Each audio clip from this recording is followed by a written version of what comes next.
Dejan Dragović je prokomentarisao plakanje svoje bivše žene koja je napustila emisiju i otišla da jeca u pušionici.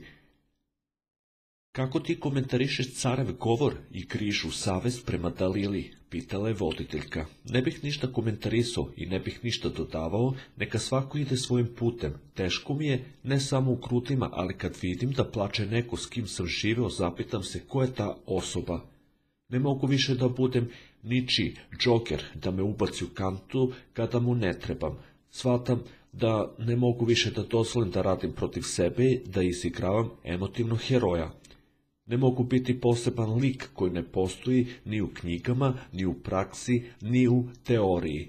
Probao sam, ali ne ide, shvatio sam da ovo njeno stanje nije do mene i konačno sam toga svestan.